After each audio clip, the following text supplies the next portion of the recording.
बख्तरबाजी में क्या हुआ, कीव पर कहर, कामिकाजी ड्रोन के जरिए, पहले आप जानते हैं मिसाइलों के जरिए यहां आग बरसी और कहा यह गया कि एक साथ 80 से ज्यादा मिसाइलें यूक्रेन की तरफ छोड़ी गईं और अब एक बार फिर से राजधानी कीव निशाना बनी। और जिस तरीके से बेलारूस इस समय एक्टिव दिखाई दे रहा है, 10 तारीख के बाद से बेलारूस की सेनाएं एक्टिव दिखाई दे रही हैं। कहा यह जा रहा है कि चेरनीहिव से लेकर सूमी तक का इलाका काटा जा सकता है। क्या वाकई ऐसा हो रहा है? कीव में कामिकाजी ड्रोन का अटैक, इस तरफ खुद यूक्रेन की तरफ से यह दावा कि हमने कई ड्रोनों को न्यूट्रलाइज किया है और हमने K-52 हेलीकॉप्टर्स भी मार गिराए हैं। सबके बीच सच्चाई क्या है? क्या वाकई एयर डोमिनेंस के मामले में रूस भारी पड़ रहा है या यूक्रेन भी बराबरी की टक्कर दे रहा है? अगर बराबरी की टक्कर दे रहा है तो फिर उसका वेस्ट से एयर डिफेंस के मामले में और मजबूती की प्ली क्यों की जा रही है? जरा ये देखिए, सुखोई 35 से रूस का अटैक, किस तरीके से अटैक किया गया है और क्या दिखाई दिया है वहां। क्या 10 अक्टूबर, आप जानते हैं 10 अक्टूबर, 11 अक्टूबर और 12 ये अपने घर की छत पर ही फल और सब्जियां उगाते हैं। महीने का 40 से 50 हजार कमाते भी हैं। इनसे सीखना है तो फ्रीडम ऐप को अभी डाउनलोड करो। अक्टूबर को क्या हुआ? 10 अक्टूबर 85 मिसाइलें दागी गई, 40 को न्यूट्रलाइज कर दिया गया, यह यूक्रेन का दावा है। 85 मिसाइलें, 28 मिसाइलें 11 अक्टूबर को दागी गई और उसके बाद अगले रोज 12 अक्टूबर को फिर से 5 मिसाइलें। ये आसमान से बरसती हुई मिसाइलें, इनका क्या तोड़ होगा? रूस के ये हवाई हमले क्यों बढ़ गए हैं, यह भी समझना बहुत जरूरी है। क्यों ये हवाई हमले बढ़ गए हैं? क्रिमिया ब्रिज ब्लास्ट के बाद यूक्रेन को संदेश देना चाहता है रूस की, अगर हमारी टेरिटरी में आकर तुमने हमारे ऊपर अटैक किया तो फिर हम तुमको तुम्हारी राजधानी तक छोड़ेंगे नहीं। क्रिमिया ब्रिज ब्लास्ट के बाद यूक्रेन को यह संदेश देने के लिए किया गया। दूसरी वजह क्या है? सरगेई सुरोविकिन जो कि 2017 से रूस की एयरफोर्स के चीफ हैं, अब जब उनको रूसी सैन्य दस्ता जो असल में यूक्रेन में ऑपरेशन में लगा हुआ है उसका कमांडर बना दिया गया है, तो जानते हैं आप, आसमान का जो खिलाड़ी होता है वो आसमान से तबाही बर्पा करता है। सरगेई सुरोविकिन ये बताना चाहते हैं कि आसमान में मुझसे बड़े तुम नहीं हो सकते। सरगेई सुरोविकिन को एयरफोर्स का लंबा अनुभव, 2017 से तो वो चीफ है।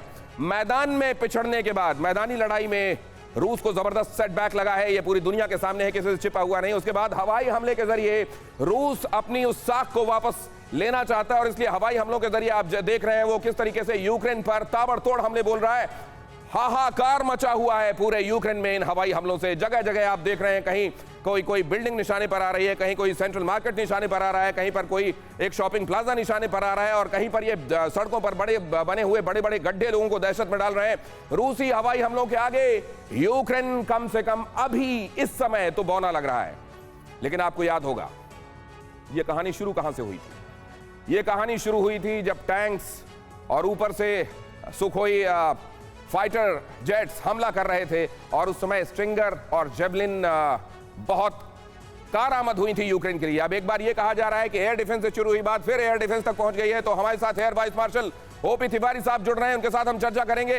परिचय में करा चुका हूं, मनीष हमारे साथ जुड़े हुए हैं ही, अब हमारे साथ जुड़ गए विनोद ऑगस्टीन सर भी, खास तौर से ड्रोन के मामले में उनसे बेहतर आपको कोई नहीं समझा सकता। और आज मैं उनका ये एनालिसिस देख रहा था जहां उन्होंने कहा था कि अब चेरनीहिव से सूमी ये खतरे में आ गया है और आज उनसे समझने की कोशिश करेंगे। साथ में प्रोफेसर संजय भारद्वाज भी हमारे साथ यहां मौजूद। लेकिन सबसे पहले मनीष, आपके पास मैं चाहूंगा आप जानकारी दें और आसपास की जगहों को दिखाएं अपने कैमरे के जरिए। क्या देख रहे हैं आप? क्रिमिया के आसपास क्या नजर आ रहा है? ये जो कर्च स्ट्रेट ब्रिज है, क्या वहां यहां से वो दिखाई दे रहा है?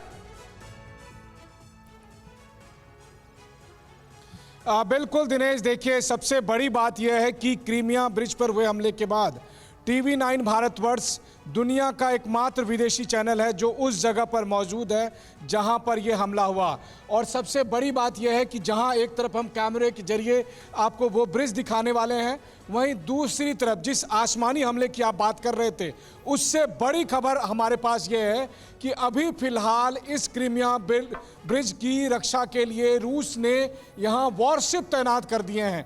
पिछले कुछ समय के अंदर मैंने दो वॉरशिप को इस क्रीमिया ब्रिज, जो कि आप अभी तस्वीरों में देख पा रहे होंगे, इस क्रीमिया ब्रिज के चारों तरफ 2 बड़े बड़े वॉरशिप जो रूस के ब्लैक सी फ्लीट का हिस्सा हैं, वो वॉरशिप यहाँ से होकर गुजरे और टीवी 9 भारतवर्ष के कैमरे पर साफ तौर पर बेहद नज़दीक से होकर मैंने उन वॉरशिप को गुजरते हुए देखा। इसके मायने क्या है? इसके मायने ये है कि क्रीमिया ब्रिज पर अटैक के बाद एक बार जब रूस की तरफ से जवाबी कार्रवाई की गई, कीव समेत 12 शहरों पर हवाई हमले किए गए, वहीं दूसरी तरफ रूस को यह आशंका है कि क्रीमिया ब्रिज पर या क्रीमिया पर यूक्रेन या नाटो फोर्सेस हमला कर सकती है। और इसीलिए देखिए इस ब्रिज की सुरक्षा के लिए अब वॉरशिप को तैनात किया गया।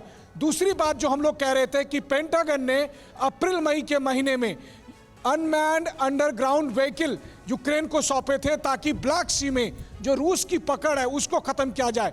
यानी कि जिस तरह से मस्कोवा शिप को डुबोया गया, तो क्या इस तरह से कोई अंडर वाटर ऑपरेशन होगा? और क्या रूस को इसकी आशंका है? अगर नहीं तो फिर क्रीमिया ब्रिज की सुरक्षा के लिए वॉरशिप को क्यों तैनात किया गया है? ये सबसे बड़ा सवाल है। एक मनीष, मैं आपके पास लौटता हूं। क्रीमिया ब्रिज के पास ये तैनाती क्या कहती है हमारे संवाददाता और टीवी 9 भारतवर्ष पहला ऐसा चैनल जो यहां पहुंचकर यहां का हाल आप तक पहुंचा रहा है। ये अपने घर की छत पर ही फल और सब्जियां उगाते हैं। महीने का 40 से 50 हजार कमाते भी हैं। इनसे सीखना है तो फ्रीडम ऐप को अभी डाउनलोड करो।